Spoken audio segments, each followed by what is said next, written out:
देवियों और सज्जनों नमस्कार। हम हैं राजेश आज़ाद।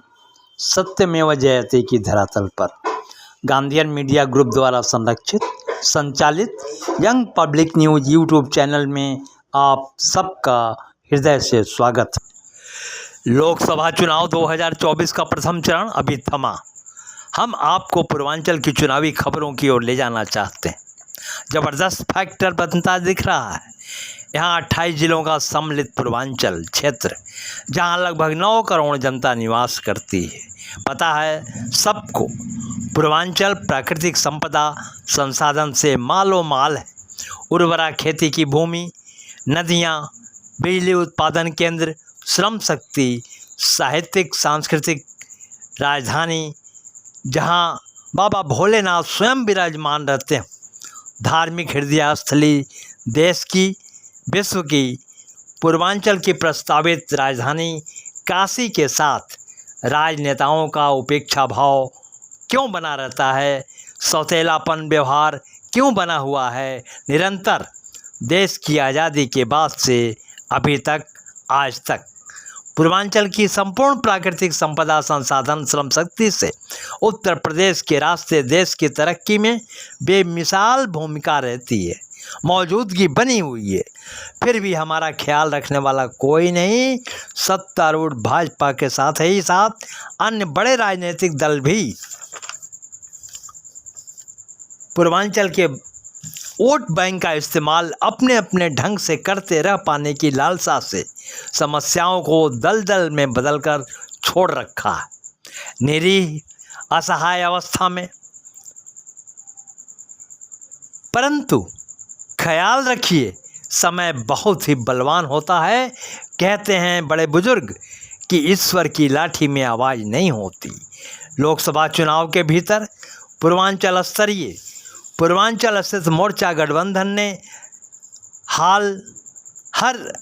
हर परिस्थिति में पूर्वांचल राज्य का गठन पिछले शिवरात्रि को हम लोगों ने तय किया था आपस में कि आगामी लोकसभा चुनाव में अपने संगठन से किसी को हम लोग प्रत्याशी बनाएंगे और साथ में तो जिसमें हम लोग राजेश आज़ाद जी को पूर्वांचल मूवमेंट के जो संयोजक हैं उनको अपनी प्रत्याशी हम लोग घोषित करते हुए, और इधर 5 ज़िले जो है मिर्ज़ापुर हुआ, चंदौली हुआ, गाजीपुर हुआ और गोरखपुर हुआ, ये 5 ज़िलों में हम लोग जो पूर्वांचल राज्य की बात करेगा, जो समर्थन करेगा, उसका हम लोग समर्थन करेंगे। और साथ में हम लोगों के साथ बहुत से सामाजिक संगठन भी लगे हैं। पूर्वांचल साहित्यकार कलाकार संघ, राष्ट्रवादी क्रांति मंच और उसके बाद सफाई कर्मचारी मजदूर संघ, रेलवे यूनियन भी है उसमें, और तमाम संगठन मिलकर, ये छोटी छोटी राजनीतिक पार्टियां भी हैं जो हम लोग के साथ में हैं।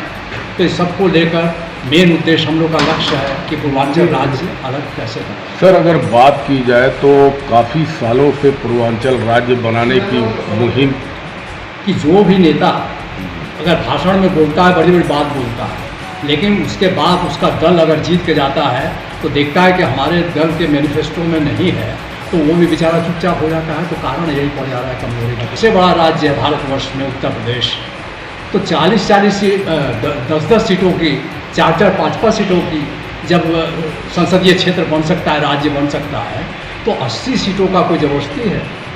लोग पलायन कर रहे हैं उत्तर प्रदेश से, बाहर जाके नौकरी सर्विस करते हैं, तो क्या ज़रूरी है कि इतना विशाल राज्य बना के और ज़बरदस्ती जो है उसमें से प्रधानमंत्री वही बनेगा जो यूपी से जीत कर जाए। और इसको समर्थन देने वाले सभी सामाजिक सांस्कृतिक साहित्यिक संगठन के प्रतिनिधि बंधु हैं और कुछ छोटे छोटे दलों के भी प्रतिनिधि हैं।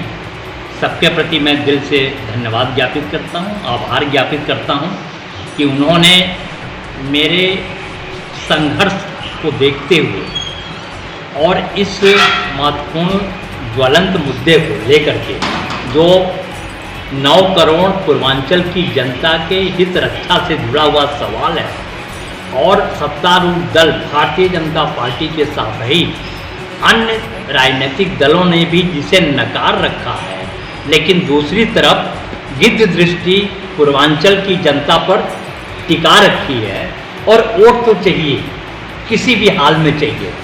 जाति की बात कर लें, चाहे सांप्रदायिक बात करें, धर्म की बात करें, किसी भी तरीके से सबको चाहिए।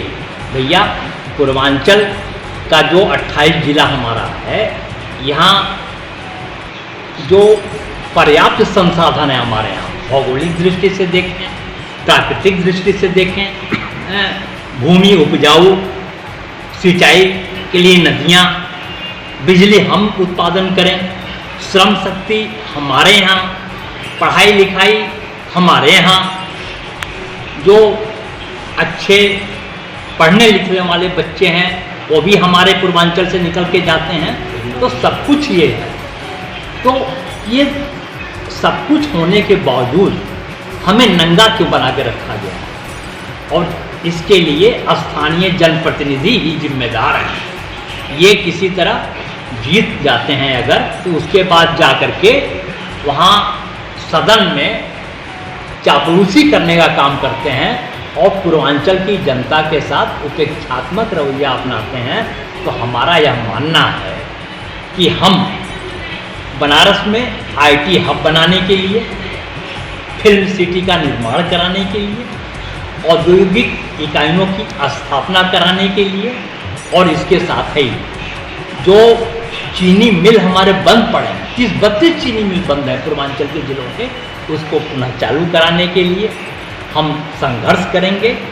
और हमारा यह भी मानना है कि जो विकास की गंगा प्रवाहित करने की बात सत्तारूढ़ दल कर रही है, उसमें सफा देखिए ऐसा है, हमारा मानना है।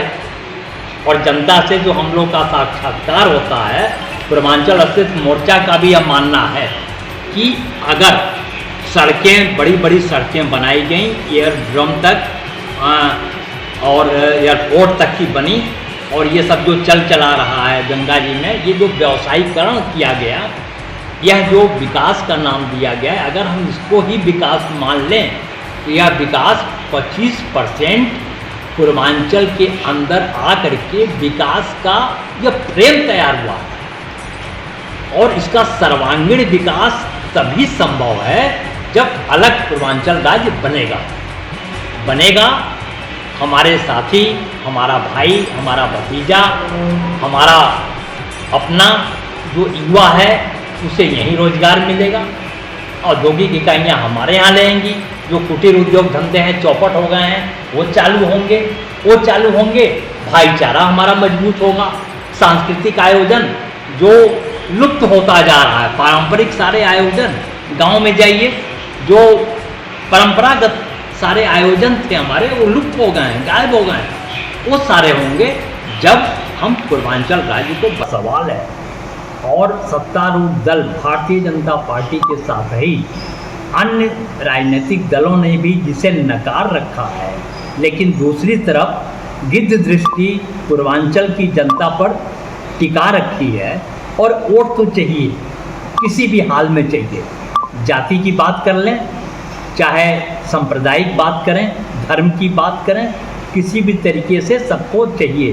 भैया पूर्वांचल का जो 28 जिला हमारा है, यहाँ जो पर्याप्त संसाधन है हमारे यहाँ, भौगोलिक दृष्टि से देखें, प्राकृतिक दृष्टि से देखें, भूमि उपजाऊ, सिंचाई के लिए नदियाँ, बिजली हम उत्पादन करें, श्रम शक्ति हमारे यहाँ, पढ़ाई लिखाई हमारे यहाँ, जो अच्छे पढ़ने लिखने वाले बच्चे हैं वो भी हमारे पूर्वांचल से निकल के जाते हैं। तो सब कुछ ये है।